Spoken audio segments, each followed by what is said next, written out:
Hello, good morning, good afternoon, good evening. Welcome to all of you, and thank you for joining us today. My name is Elizabeth Ziemba. I'm the founder and president of Medical Tourism Training, and it is my great pleasure to welcome you to this presentation entitled A Multi-Billion-Dollar Untapped Market for Travel, Tourism, and Hospitality, Persons with Disabilities. We'll give people a couple minutes to continue signing in. I can see people are joining us. In the meantime, just a couple housekeeping issues.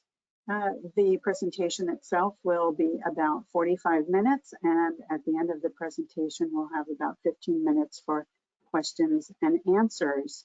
So you are invited to enter your questions in either, you should see a little box on your screen, one of which has an option for questions and the other says chat.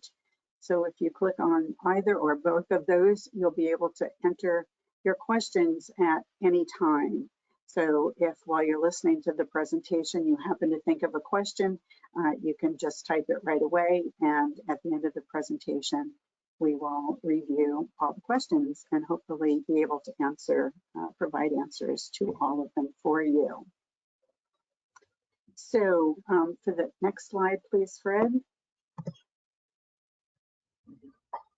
Our agenda for the presentation is we're going to be, or actually Fred is going to be talking about the global size of the market with some facts and data that I think you might find very, very surprising. Then there is the topic of who are persons with disabilities. There are so many misconceptions about people with disabilities, and that's something that Fred will address with you.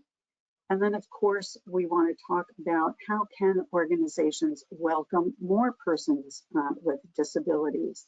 Some practical advice based on Fred's experience firsthand and some of the work that he's done over the years of somewhere to start. If you haven't started already, where can you start? And if you have started, how can you improve what you're doing? We'll have a quick summary of the key points, and then we'll have time for your questions and answers. So next slide, please. It is my great pleasure and privilege to tell you a little bit about Fred Moz Jr.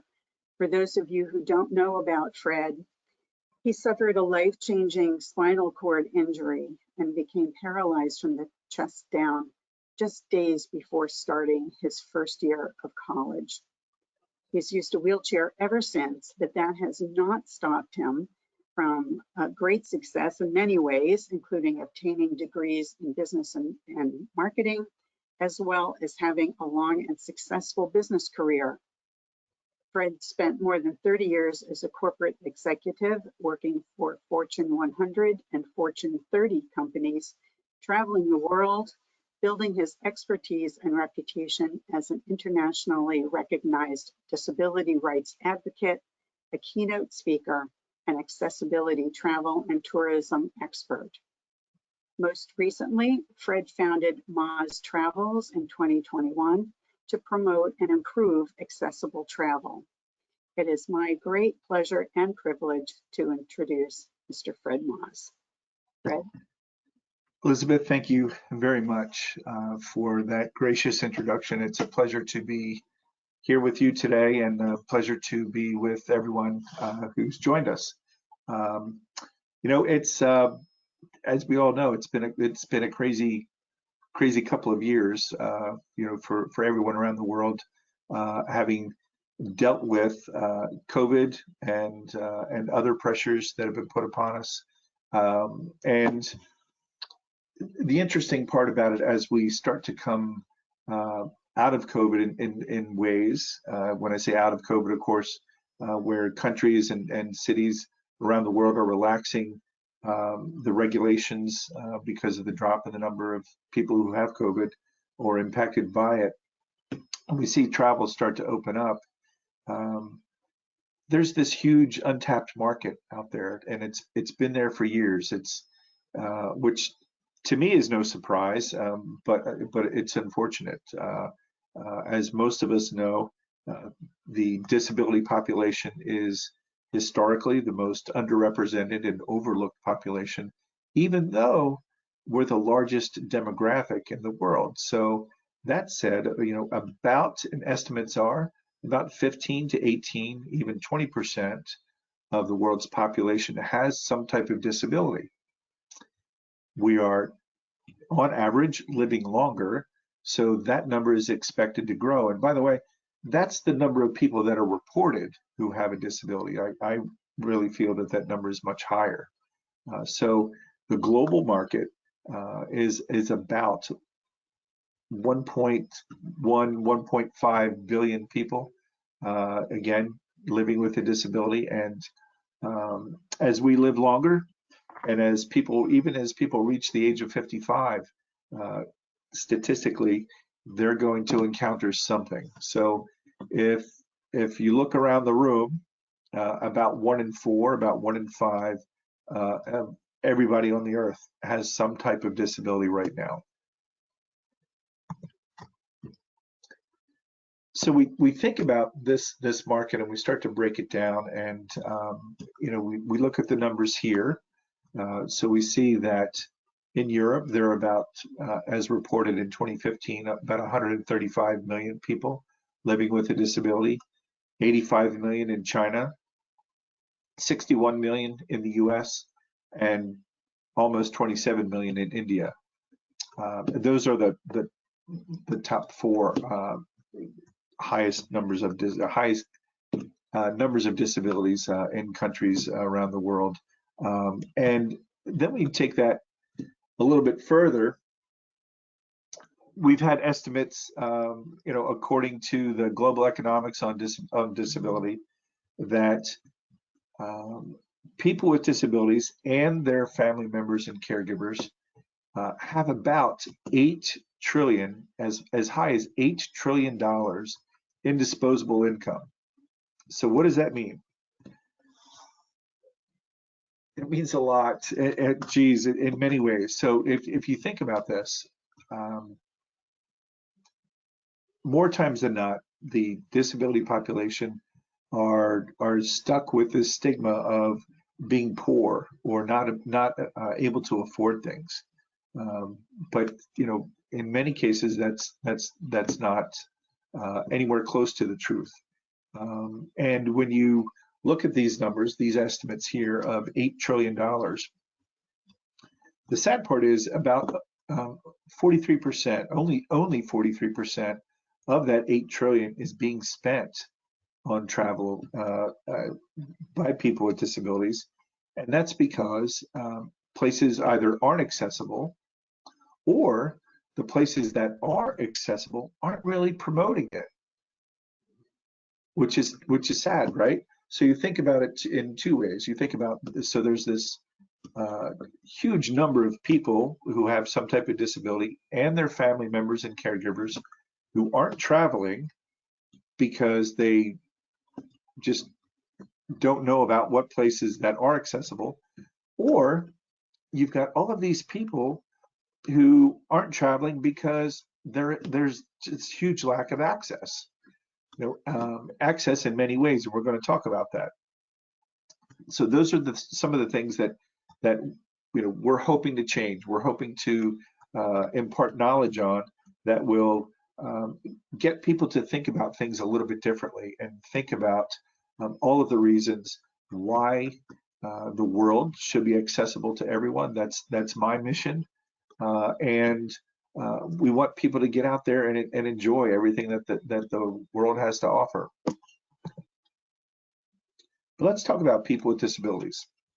Who are people with disabilities? So it's, there's a broad definition here that a person with a disability is anyone who has some type of problem and is somehow impaired with their activities, or has difficulty in executing a task or action, who has a particular restriction. That's according to the World Health Organization. The interesting thing is, another stigma, another myth, if you will, is that when people think of disability, more times than not, they think of, somebody in a wheelchair, somebody maybe using a cane, etc. But the truth of it is that 80% of disabilities are not visible. So we think of people who are on the neurodiverse spectrum, people who have autism, people who have epilepsy, any type of disability that is just not visible. So it's not a wheelchair, it's not someone using a walker or a cane. And not only that, but about 8% of the people in the US who have a disability are children. More times than not, when people think of people with disabilities, they're thinking usually in one of two ways. They're thinking it's an older person, or they might have the picture in their mind of a young person, of a child with a disability, when in fact the majority of the people with disabilities fall in between those numbers.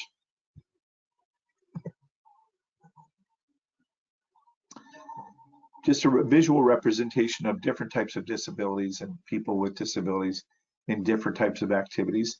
Disabilities can be short-term or long-term.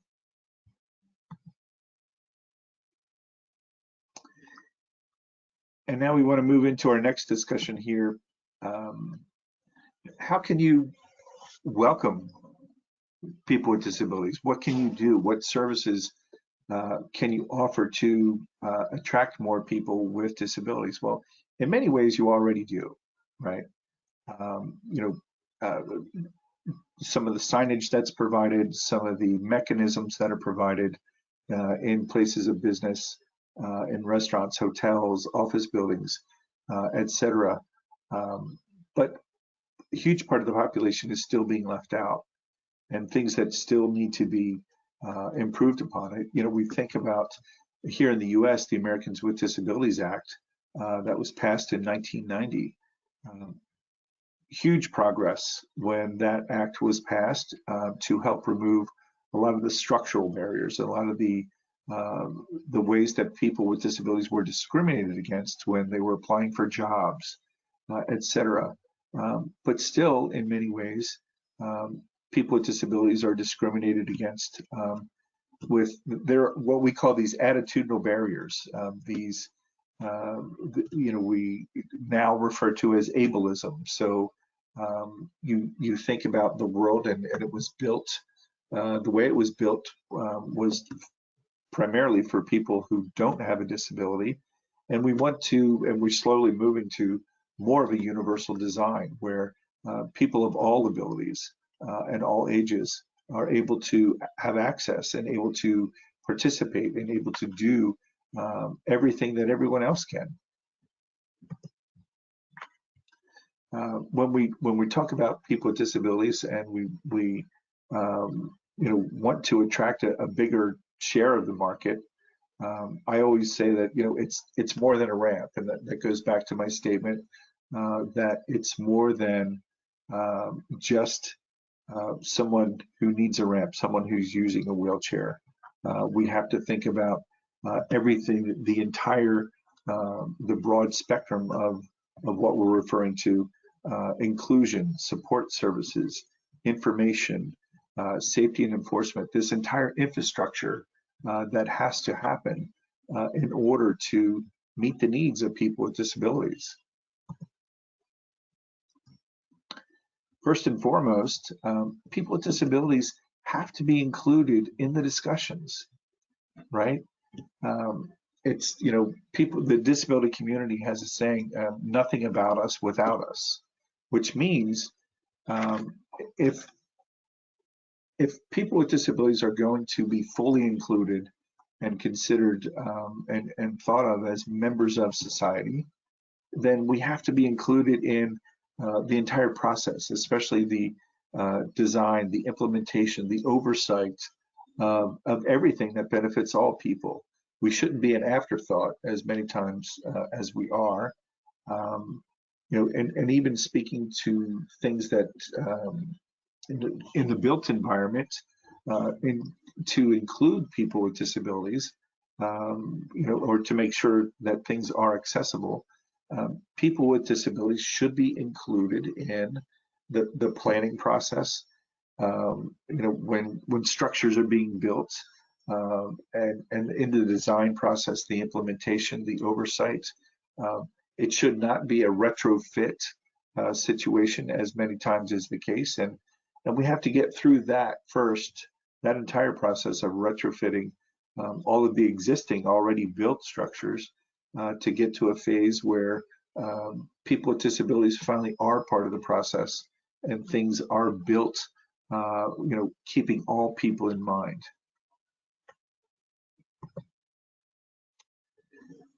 The other thing that we need to think about more is that there's this, lots of different ways to include people with disabilities, in the processes, in the public and the private sectors, and in general, businesses have to have proper standardized training in disability etiquette.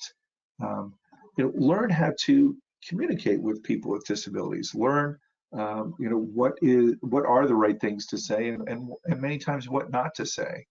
I think many times when people try to be helpful, they will assume that someone who may have a disability needs help. It's always best to ask first, how may I help you? Instead of assuming that the person does need help. I think in any situation, disability or not, it's always best to ask, how may I be able to help you? Or if you're in an office setting and you encounter an employee who has a disability, maybe it's the first time that you have experience working with someone with a disability, I think it's always best to ask them, how is the best way I can help you? And they will respond. People with disabilities will respond and let you know how is the best way that you can help them. I think it's the same thing applies to, if you're working at a hotel or a restaurant and someone comes into your place of business who has a disability. I think it's always polite to ask them, how may I best help you? And the person with a disability will always let you know how they can best be helped if they need help at all. Still sticking on the topic of inclusion, we need to get to a place where people with disabilities are more visible to the public, more visible in senior levels of organizations and as business owners, included in news, in the media, and advertisements. Once we get to that point where people with disabilities are just seen more, are more visible, then we start to become more normalized. We're thought of as part of the community, and not thought of as the others or in other ways that aren't inclusive and really do segregate people with disabilities, and that's not what we want. Here's an example. Recently, Celebrity Cruises basically put out a bulletin saying that they want to be more inclusive of the customers, the populations that they represent, and so they're looking for people with disabilities to be included in their photographs, their advertisements, their media, how they promote celebrity cruises. So you will start to see more people with disabilities included in celebrity cruises advertisements and in other ways. And again, a business trying to be more inclusive of the population that, again, is the largest demographic in the world. And I give them credit for what they're doing.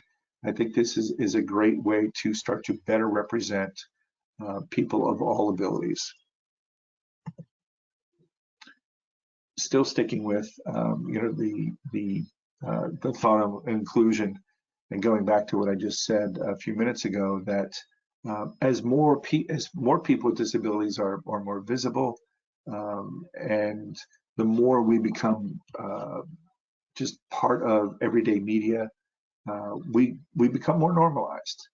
And we need to keep doing that until people with disabilities just are. And, and that we're no longer considered, this other population or, thought of in some special way. We don't want to be thought of in some special way. We just want to be thought, as part of the community as it is. Moving on to persons with disabilities and other ways that we can be more inclusive through support services. Having direct access, phone numbers for people with disabilities to call for assistance. The other misperception is that when people with disabilities travel, they're always going to be with somebody else. Well, that's not true.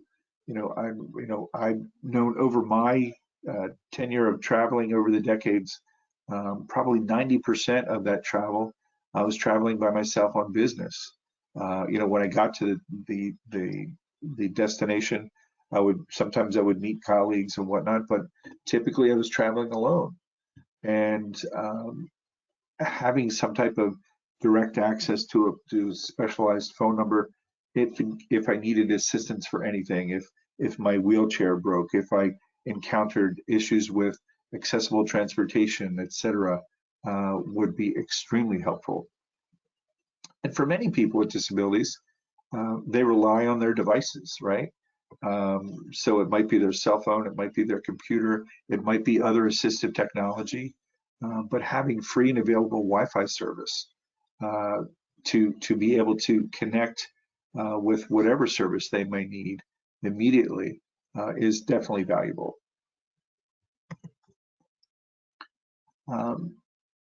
Another part of this conversation and part of the infrastructure that's necessary, it falls under support services. So you think about when people with disabilities are traveling, that they have access to and that there is availability for caregiving services. Somebody who can help them if they need it with their personal care, such as feeding, bathing, whatever it may be, in addition to having access to medical equipment and assistive devices. But not only having access to them, but also being able to get those devices repaired if they fall into a situation where something breaks. On a recent trip to Dubai on business, I was there for the month of November, and one of the less than handful times where my wheelchair got a flat, and I was in a space where there was literally no service available for having a flat on a wheelchair fixed. So I was lucky enough that I was able to get accessible transportation to get back to my hotel. I always bring spare inner tubes with me. I was able to get a spare and found a bike shop in the center of Dubai who was able to repair the flat tire. But again, having access to specifically for assistive repair for assistive devices is vitally important to help build this infrastructure that can help support people with disabilities. The other thing I think that's necessary to help build this infrastructure is information. When we think of information, we need to have that information in all available formats, digital formats, plus printed guides. Making sure that everything from streets and paths and buildings and vehicles, websites especially that have that are accessible. There is this huge market now that is just booming for assistive technology. And so I think just about everywhere, if you were to Google this or look on the internet, there are so many companies that are excelling in the area of assistive technology for people with disabilities. I think of companies like JW Consulting that excels in the area of digital documents, web access. Companies like Voice It, who are helping people with speech impairments finally be able to have their voice in any language in an understandable and standardized way. And many other companies that are doing a great job of creating this technology that is hugely beneficial to people with disabilities. You know, a lot of the businesses that I encounter and deal with around the world, one of the first questions I ask them when they're talking about, you know, how can we make our place more accessible, one of the first questions I ask them is, let's take a look at your website. Let's make sure that your website's accessible, because if it's not, there's a huge population of people that aren't going to be able to not only reach you, but use your services because they just can't access the information that's on your website. So let's make sure that that's first and foremost, your website's accessible. Again, on the same lines of keeping with information to help build the infrastructure for people with disabilities, I just talked a little bit about technology and all of the assistive technology that's being developed for people with disabilities, applications for their phones, huge, helping people navigate accessible streets and ways to get into or find certain businesses in a city. Lots of ways that are helping people who are blind with smart applications, not only for their phones, but also for even for their canes, to help them navigate safely through a city, through a destination. Monikers on public buildings and premises, something on the building, not only to visibly show that building, that structure is accessible for people with disabilities, but there's an electronic tag to that moniker that people who may not be able to physically see that moniker can have access to it electronically and know that that place is accessible. There's a organization out of Israel called Step Here that is making signs more accessible. So again, great technology out there that can help. Information on broadcast media. I think we still need to, there's still room for improvement to give more information, to provide more information for people with disabilities in broadcast media. And also, you know, just where and who to contact in case of an emergency. Again, I go back to having that information available to help build that infrastructure to support people with disabilities, especially when they're traveling to a destination. Safety and enforcement. This is one of, I'll admit, one of my pet peeves. You know, I travel to lots of places that say we're accessible, it's the law. Well, it doesn't mean much if those laws aren't being enforced, right? And it's one thing to have a rule or a regulation or to claim that you are accessible. But what we find more times than not, that it's not being enforced. Or if it is being enforced, it's on a minimal level with, let's say, a minimal fine. You know, years ago when the state where I live in here in the U.S. started putting up you know, these signs for penalties for parking in a space reserved for someone with a disability. The fine that they imposed back then, if in fact they found you parking illegally, was $25. And what we found through a study done with a local, back then, a newspaper here, kind of this journalist on a secret mission during the Christmas holidays would approach people who were parking in those spaces and ask them, you know, they didn't have any type of placard or designation that they had a disability. It was during Christmas, they were in a hurry, and he would ask them, why are you parking there? And he said, I'm in a rush, I've got Christmas shopping to do. I'm only going to be here a few minutes. I'm willing to pay the $25 fine, which was crazy, but people were doing it in droves. So I was able to work with the local state legislature here to change the law to help increase the fines. You know, I felt it should be some really crazy high figure. Make it $1,000. Make it $2,000. And if you're not violating the law, you won't have to worry about paying the fine. You know, why worry? But if in fact you were violating that law, then you should be hit with a stiff fine.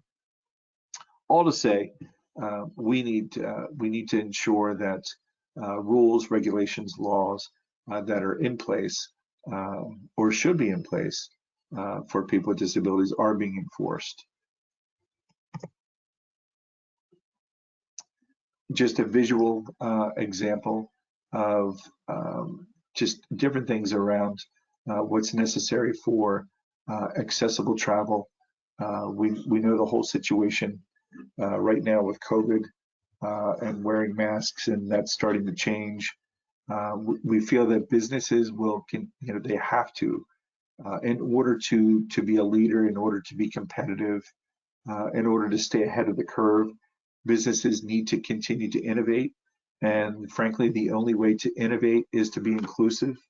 And when you include more people from different demographics, including people with disabilities, you will be more innovative and you will be a leader in your area. You know, there will continue to be and there should be more emphasis on diversity, equity, inclusion, and accessibility. More emphasis. We hear a lot about sustainability. We hear a lot of places that I visit or want to visit or work with. They're saying, "Oh, you know, we're sustainable business. We want to be a sustainable business." And I remind them, sustainability and means a lot of things, but how can you possibly be a sustainable business if you are not including people with disabilities in your strategic plan?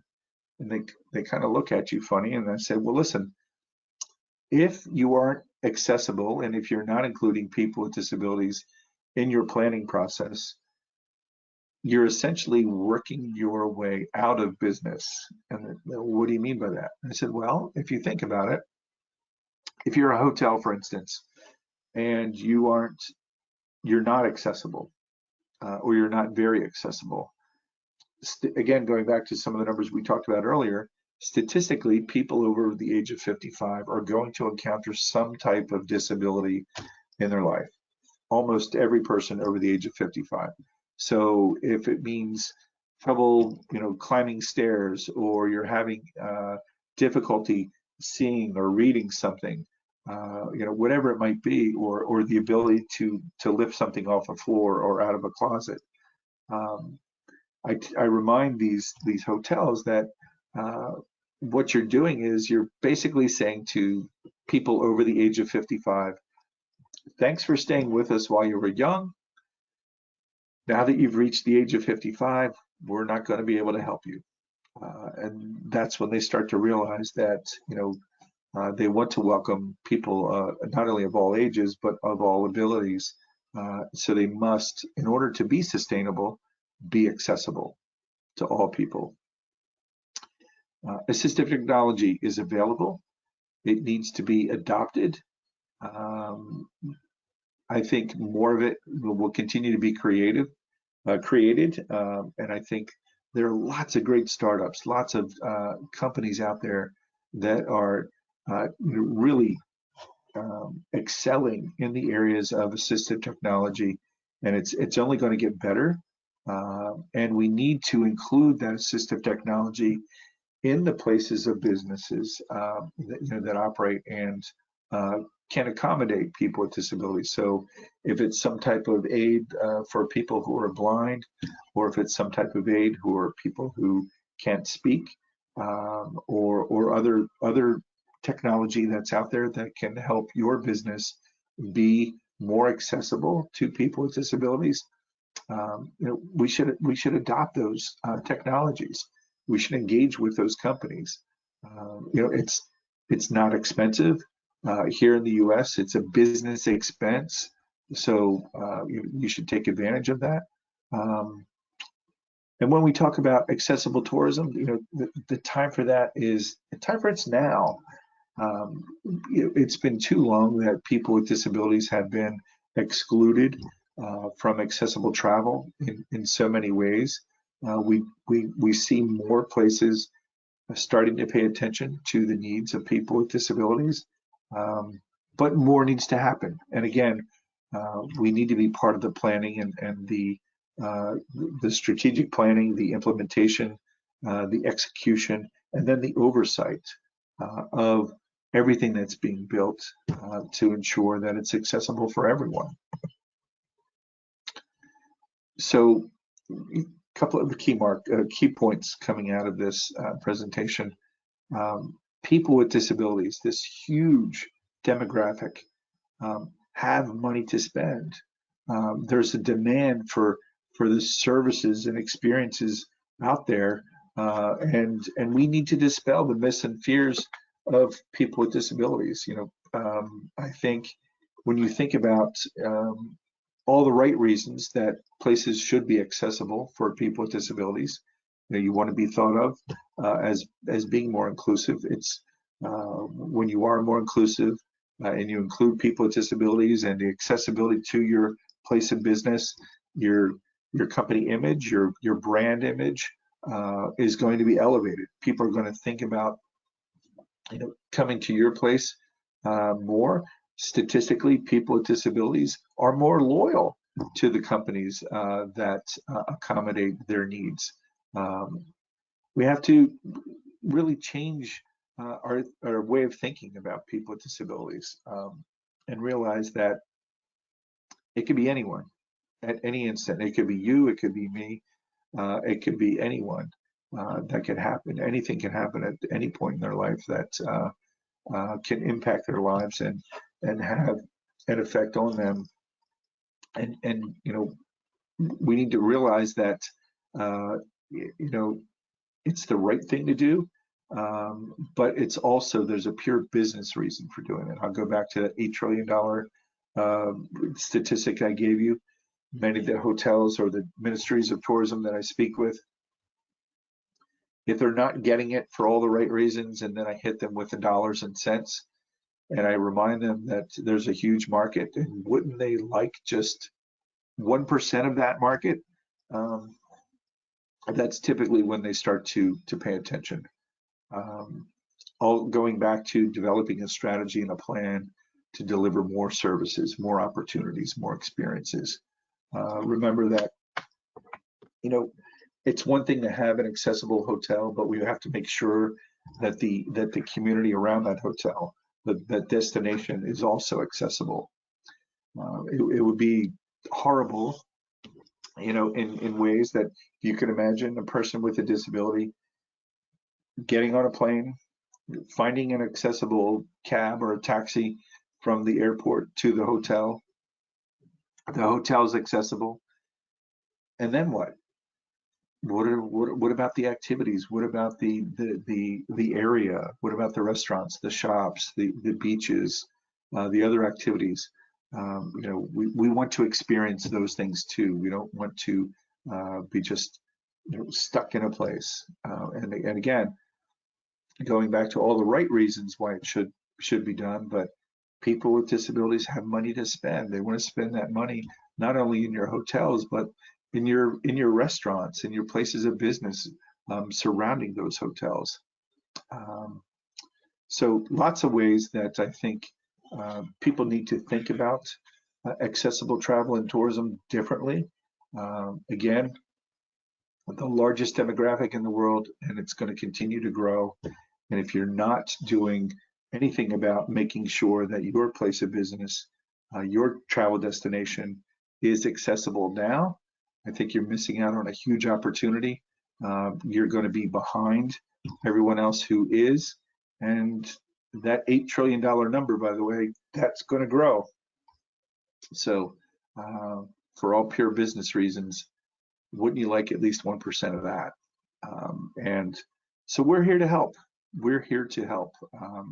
Both Elizabeth and I, having years of experience in this field, that's what my business at Maahs Travels does.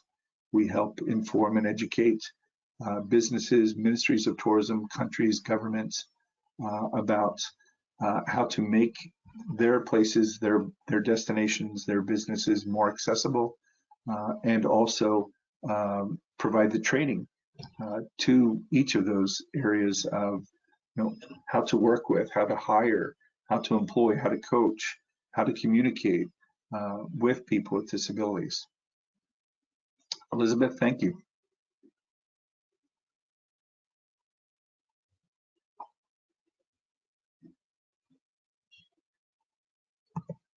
Thank you, Fred, very much for sharing your information with us. I think it's great that, as you just said, if people and organizations don't view things maybe for altruistic reasons, the business case for building services, products, making destinations, and particularly travel and tourism available for persons with disabilities, then they are missing a huge, huge opportunity that in some ways far exceeds the business case. And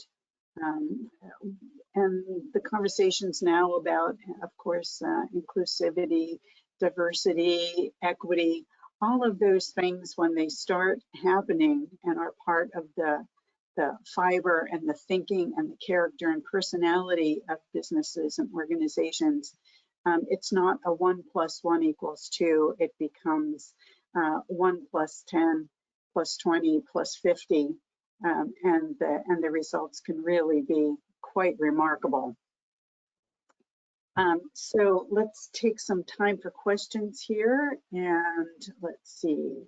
We have a question, which is, what is the solution now in the US, or which you know or use, for emergency contacting for people with disabilities?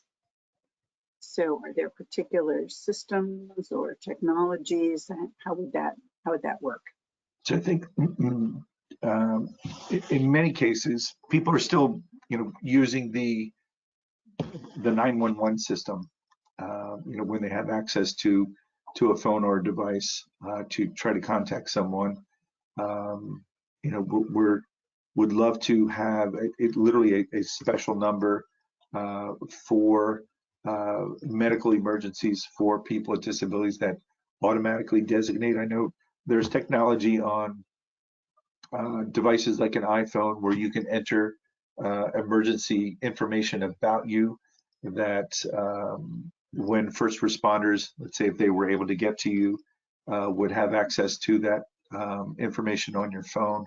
But I think we need to take it steps further, by having, again, a very specific specialized number or a way to contact authorities to let them know immediately. Once you dial that number, with information provided, of course, by the individual that shows, what their disability is, for instance, and what type of help they would need right away. We need to develop that. Great, thank you. And again, if you have questions, you can type them either in the question box or in the chat box, whichever is easier for you. I have a question for you, Fred. Sure.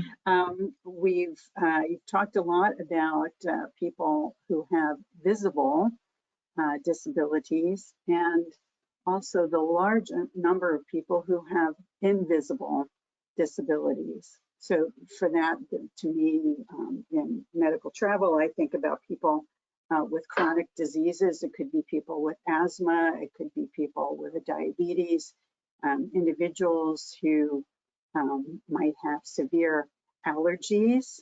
And how can travel and tourism organizations make themselves more aware or develop services, training for people with invisible disabilities? It's a great question. So I'll give you an example of an organization that I encountered when I was on my business trip to Dubai back in November. Was able to meet with a company organization called Hidden Disabilities Sunflower. And it was a simple idea that really, frankly, took hold and is quickly taking hold all around the world. So the idea was that if you had some type of invisible or a hidden disability, um, it may mean something as simple as wearing a lanyard that had sunflowers on it. And people, in the hotel, in the hospitality, in the airline, in the transportation businesses, et cetera, and by means of other training, would be trained to understand that once they saw that lanyard, that individual had some type of hidden disability, and then they would know immediately to ask that person, how may I best help you in the event that there's a situation.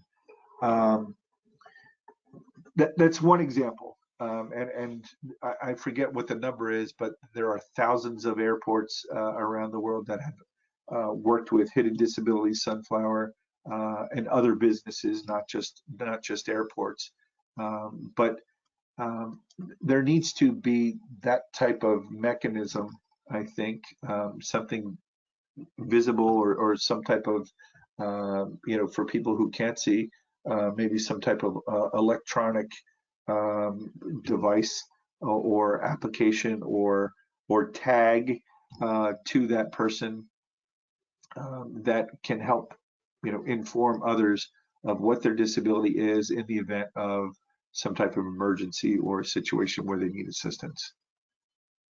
Great, thank you. Next question. Air travel can be a huge barrier for people with disabilities regarding travel. What are the top accommodations in airports or that airlines can adopt to make air travel easier?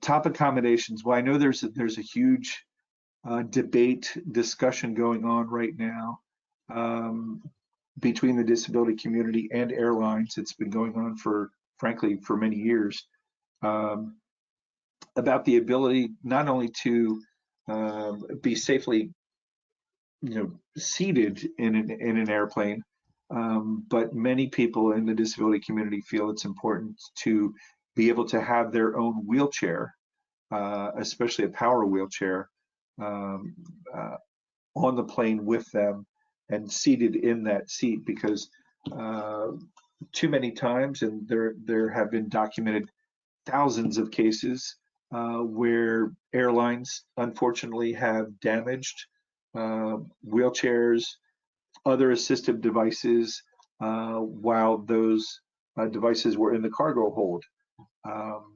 And I don't think any of it was done on purpose. It was just because of circumstance, of lack of training of how to properly handle those mechanisms and devices to be properly stored in the plane.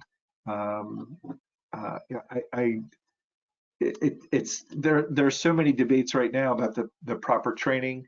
When you get to an airport, you have the airport employees, then you have employees that are employed by a third party who actually will help assist people onto the plane who have some type of disability. Then you have the airline itself, who is yet a third employer who is not permitted to help the individual with a disability on the plane.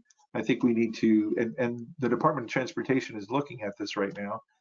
We need to look at the rules, the regulations, the laws that have oversight on all of this to make sure that anyone with a disability can fly safely. I think we are going to get to a point where airlines will adapt the planes to accommodate a power wheelchair. The other big issue on a plane, of course, is accessible bathrooms. There are really no ways for people who have mobility impairments, if they're paralyzed, for instance, to be able to get to the restroom on a plane and use it, because the flight attendants can help transfer onto an onboard aisle chair, but they can only take you to the door of the restroom. The rest is up to you, and in most cases, if not all, that's impossible. So we have to do a better job also of accessible restrooms on planes. So I think there are things in the works.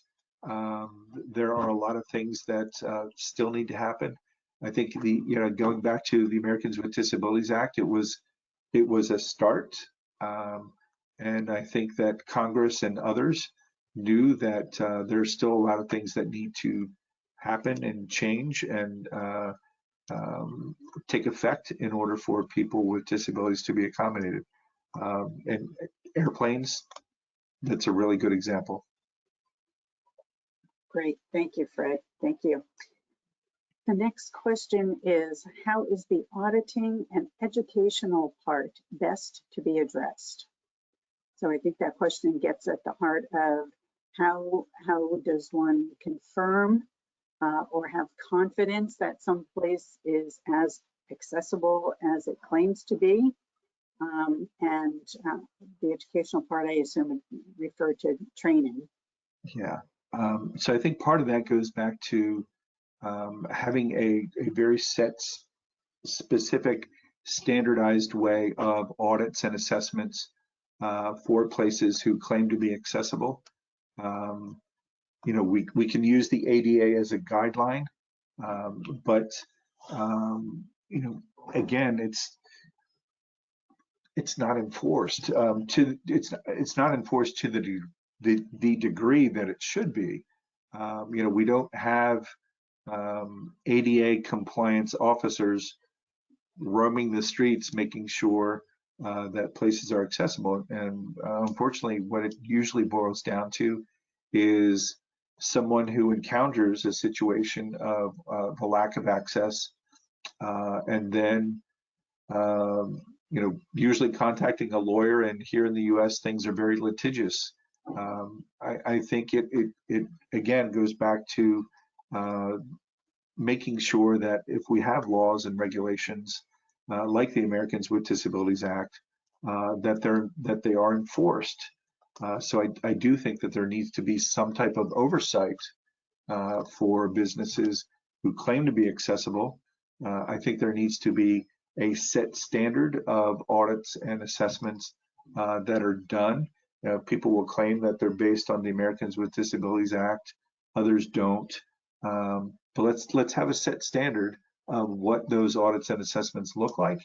And if places are not accessible, maybe it's a matter of giving them a prescribed time to remedy whatever situation that they're not compliant.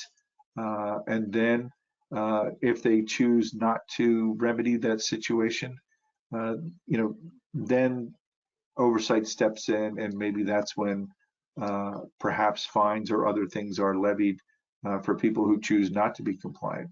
But I do think we need to be more strict, more regimented with the way or lack of ways that places of businesses are deemed accessible or not. People do a really good job on social media of getting out there and talking about the places that aren't accessible, or are places who are accessible. But I think we really need to do more in the area of enforcing and keeping people accountable for places of businesses that are not accessible. Great, thank you. So this question, the idea of including persons of age who have visual or hearing impairments with persons with disabilities for the marketing and promotions, does that run the risk of alienating both the elderly and the physical disability communities? What are the messages and guidelines you recommend? Could you repeat that one more time, Elizabeth? I want to make sure I Sure, understand the question. sure. The idea of including persons of age who have visual or hearing impairment with persons with disabilities for the marketing and promotions, does that run the risk of alienating both the elderly and the physical disabilities communities? So I will say this, in my opinion, I think it's sad to say that many times we always run a risk of alienating, right?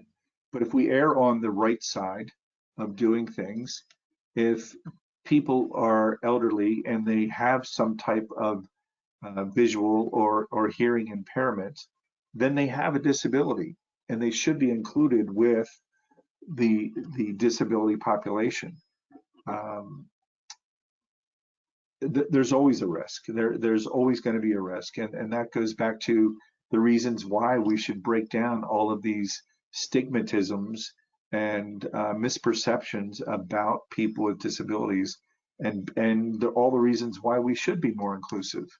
You know, the people who are alienating those populations, you know, if they're lucky enough, they're going to live to an age where they're probably going to encounter some type of impairment or disability themselves. And I think when people start to think more broadly of why it's important to include everyone, regardless of ability, regardless of age, then I think we're going to get closer to a better place. I say many times in speeches that or presentations that I give around the world, you know, my utopia is, you know, hopefully not too many years from now, we're not having this conversation because people with disabilities have finally been included in the decision-making process, in the strategies, in the planning process, in the implementation of everything that impacts all of us, so that we're just part of the community, that we're just, you know, we just are. We're not separated from, and that things are accessible to everyone, and they're not alienated. So again, you know, I think we are always going to run a risk because there's always going to be somebody who will look at it maybe in a way that they should not look at it. But if they're doing things the right way and they are playing by the rules, they should not be alienating, and people should be treated equally and not differently. Oh, perfect. Thank you. Yes, if we want, I don't remember the exact saying, be the change you want in the world. Is that the saying? So to change the world, there has to be some risk of offending people and hopefully turning it into a learning moment or learning moments.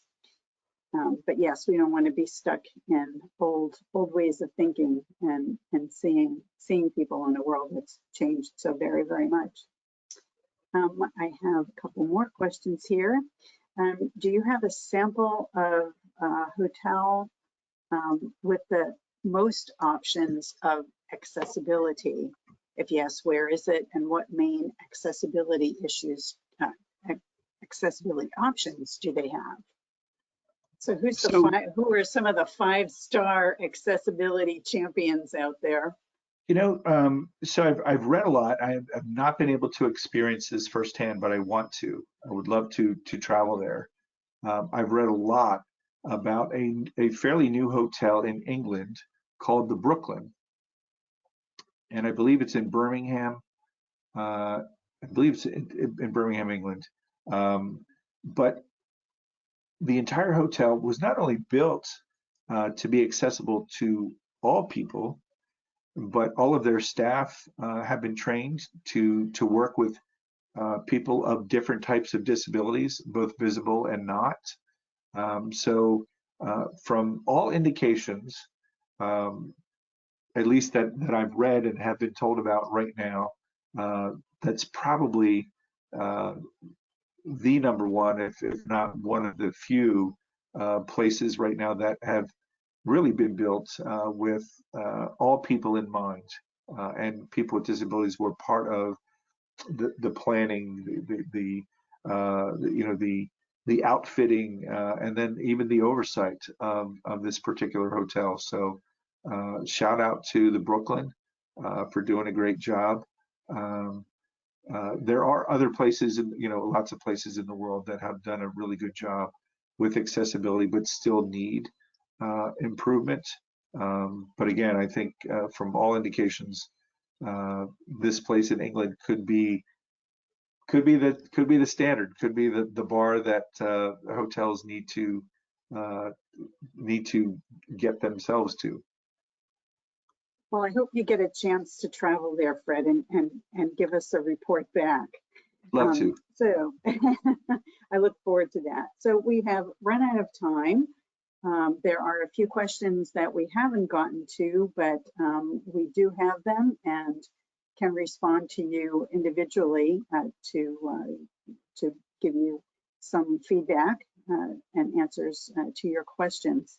So thank you very, very much.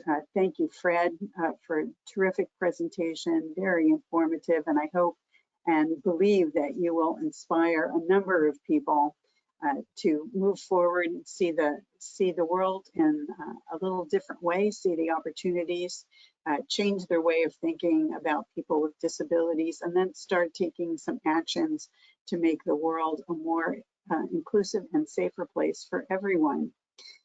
Thank you, everyone, for joining us. We will follow up. I will follow up with an email to you, providing you with a video link to this presentation, with a complimentary copy of Maahs magazine, as well as a list of some resources to help you further your knowledge and understanding of accessibility issues. So thank you again. Thank you, Fred. Thank you to all of you for attending. I wish you all the very best and hope to see you again on another webinar soon. Bye for now. Thank you, Elizabeth. Thank you, everyone.